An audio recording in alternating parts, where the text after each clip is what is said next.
Okay, so today, first up, we're going to go old school. We're going to use Nibs. It's a skill that's sort of been lost in the 20th century, because in the latter 20th century we had ballpoint pens. Who's tried to use a nib and hated it? I just find them really scratchy. Scratchy. They're interesting. They're just really scratchy. Yeah. And there's a reason why they're scratchy. When you use a ballpoint pen, have a look at the anatomy of a ballpoint pen.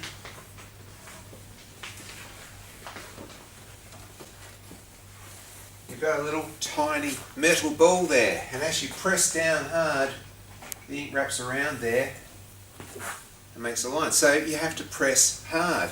And people don't realise how hard they're pressing, but people are actually pressing quite hard.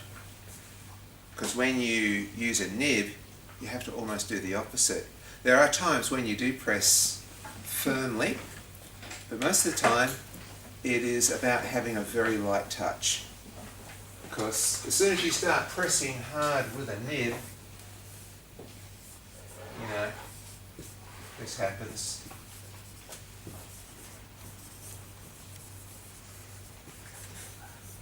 You get sort of scratchy lines, uneven lines, spots of ink everywhere. It's just a train wreck. Because people are just not used to using these nibs. Now go back 100 years, everyone's used to it. Everybody writes their name with it. It looks really beautiful. There's something really nice and beautiful about using a nib pen. Which is why I don't tend to favour the felt tip ones. So a lot of people get these art liner things.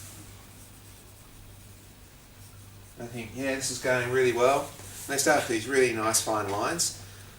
Two things I don't like about it. One is it's a very mechanical line. It's the same width constantly. There's no thick or thin. There's no variation. It's constantly the same width, like a robot's done it. Second thing I don't like about it is after you use it for a little while, it goes all fluffy like that, and then you've got this problem of, well, now you've got this sort of scratchy line or fuzzy line, or it's just, you know. If you do go this way, the other thing is make sure it's an archival ink, because if it's not, you know, give it a year or so, it starts looking brown or blue, or the ink starts fading.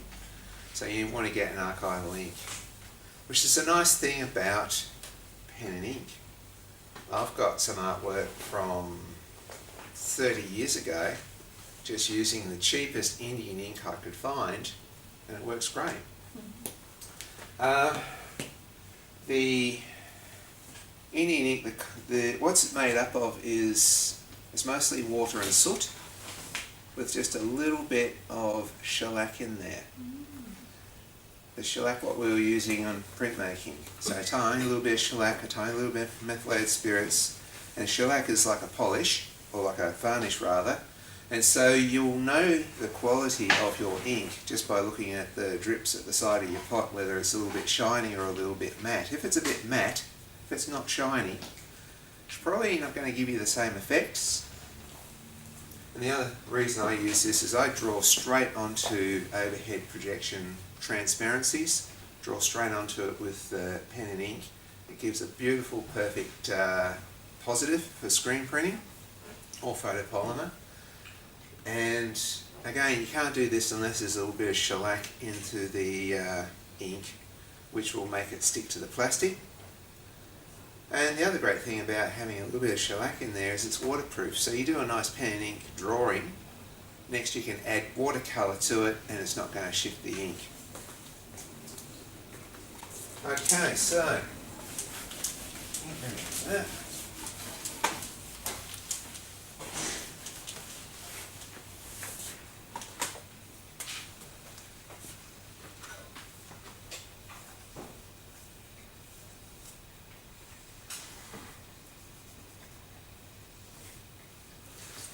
most of your drawing nibs are going to look like this. You dip it in, it's sort of sometimes a little bit bent there, stores a little bit of ink there, which runs down there and slowly, as you're driving that nib along, it slips between the cracks and forms a line. Runs down exactly the same way tiger snake venom does. Yeah. Little trivia there.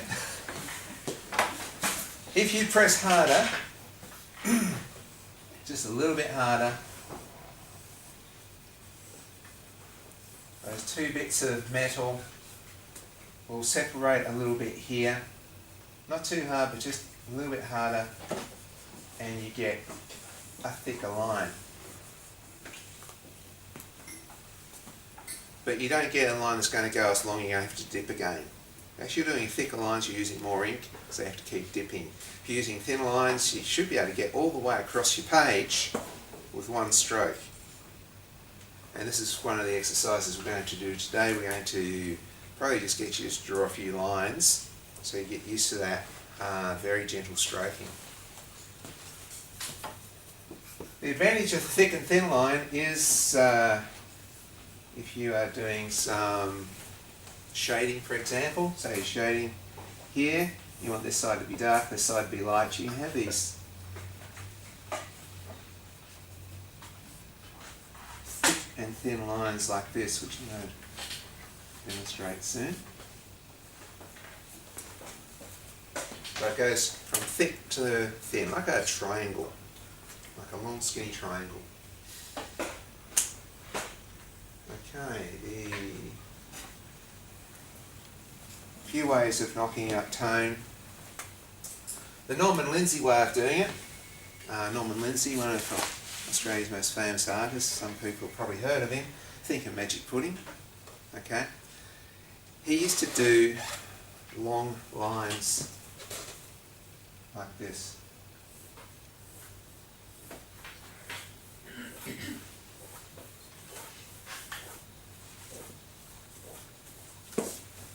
To build up tone, he'll put them closer together. For dark tones, he'll spread them out wider for more of a grey tone. He used to do, apart from his children's illustration, he used to do these very, very fine illustrations where he would get there and he would just barely touch the page. The nib's only just touching the page, and you drag it along like that and do these beautiful thin lines which build up this amazing grey tone. So this is getting into the printing industry here. You're looking to try and get grey tones by using stark black and white. That's one of the ways of doing it. Of course, you can then go cross-hatch. You can go stippling. Lots and lots of dots to build up some sort of tone. There are various ways of cross-hatching as well. You can cross-hatch like this.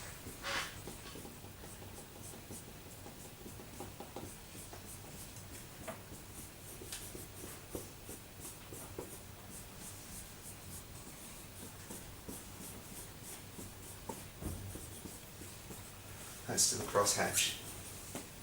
You can crosshatch three ways. And then you can, whatever your mind can think of, if you want to build up a grey tone, you can make it up with wiggles, you know. It's very small, very fine. You're still going to build up a tone. If you're doing fur, for example, you find, something's furry, you find in the shading part, you're probably going to almost colour it in black, and then you sort of make the fur a little bit lighter and thinner, where the light's hitting it here. There's various different ways of creating fur, feathers, scales,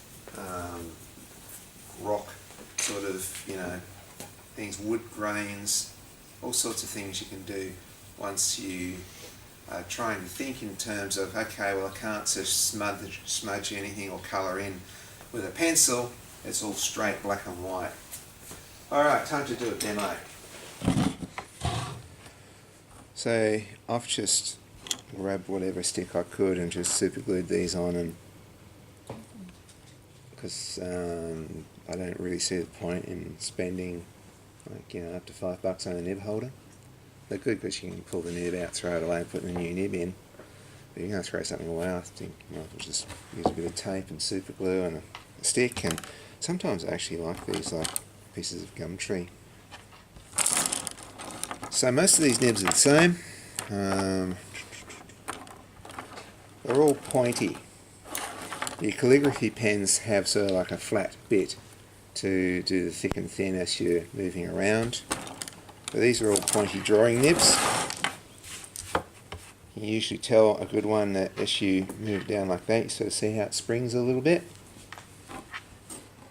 You can sort of see it opening up a little bit as I do that. So that means that if I press it down a little, and I'm not pressing hard, not as hard as I would if I was writing something with the ballpoint pen. It's just a gentle touch down, and it opens up. It's going to give me my thick and thins, and I need something to put some ink in. What's that? Is there anything in there? Yeah. Good, that'll do. So this is one of the cheapest brands you can get, and it used to be one of the best ones. But now you notice this bit of ink coming down here. Scratches off easy. It's a matte colour, so they've sort of gone cheap on the shellac on that. Reeves was another one that used to be one of the best ones. It's hard to get now. Art Spectrum's okay. You see this, you can see a bit of shine to it. Okay, so they've got more shellac in that one. Winsor & Newton's one I usually use, and to get something that big it cost me about $70. So can you add shellac to this one yourself? Yeah, it's probably a good question. I hadn't even thought of that.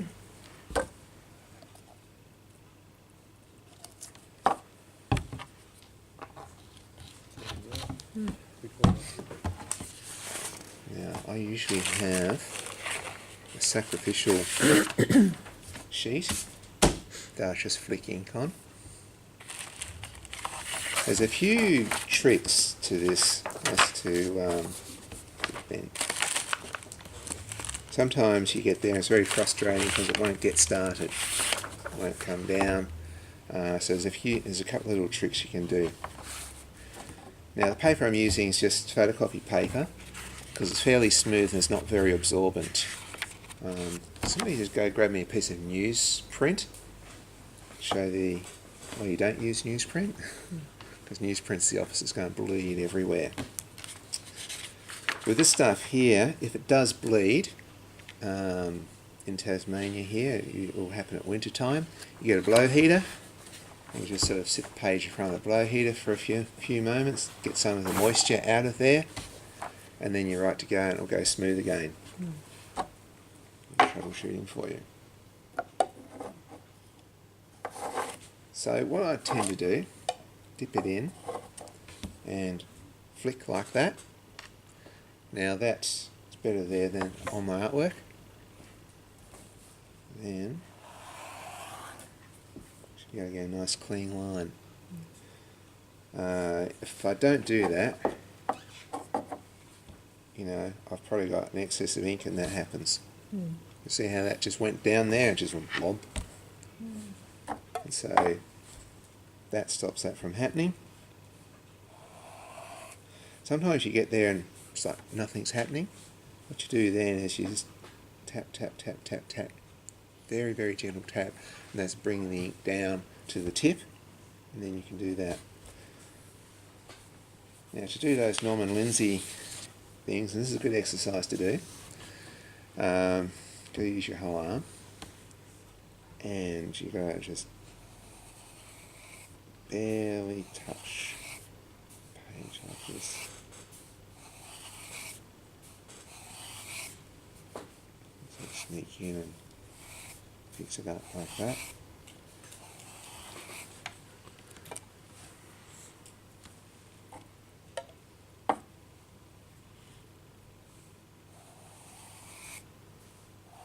Again, I think that's up.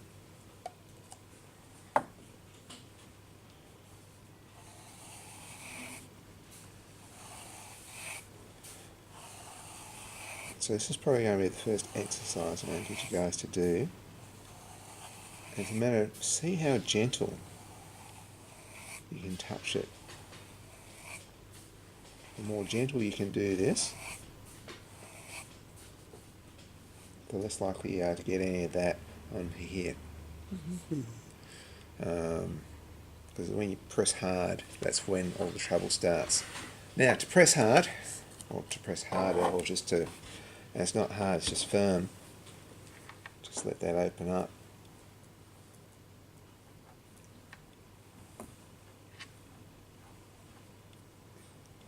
Get that kind of thick, thin, thick, thin, thick, thin.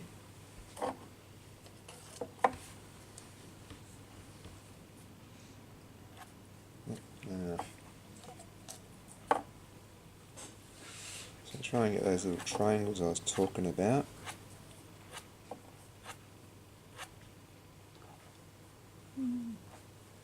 Sort of calligraphy kind of. Yeah, but with a point. So it starts off thick, goes thin. And that's a way of doing it.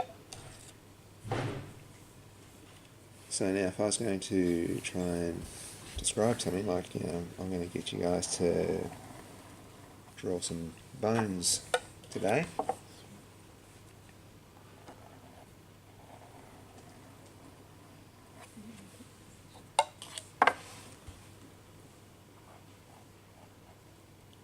You can use all sorts of thick, thin lines. You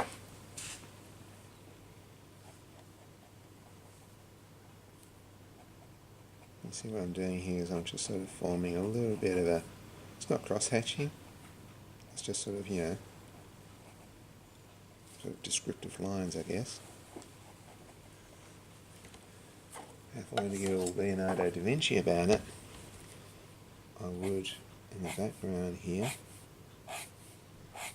do this. So what this does is it forms a bit of a tone,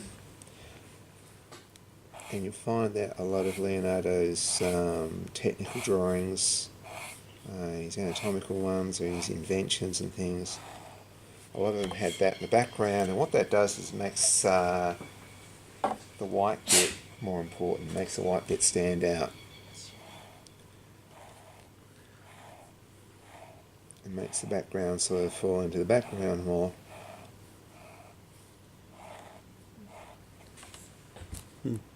That makes sense? Would you cross-hatch the back to make it more, or not really? No, I wouldn't bother. Cross-hatching, it has to be used fairly sparingly. Mm-hmm. Sometimes, some people are really good at cross-hatching, but what happens is it tends to be this thing that everyone goes to. And it's like Doctor Who's sonic screwdriver, it gets very tiresome after a while. We want to see something else.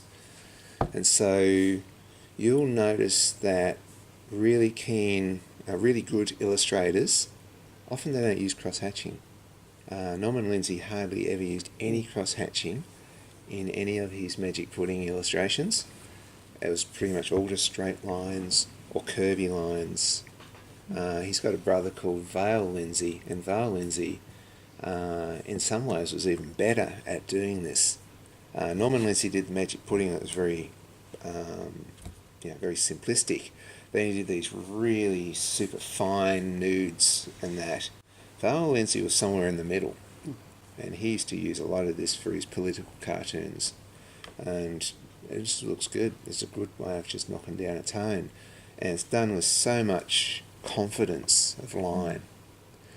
And it's probably the other nice thing about this is when you get people who draw, and they'll get there and they'll smudge, and they'll sort of smudge all the grey tones, and they'll just add white, and it ends up sort of looking almost photographic. It seems to lose a lot.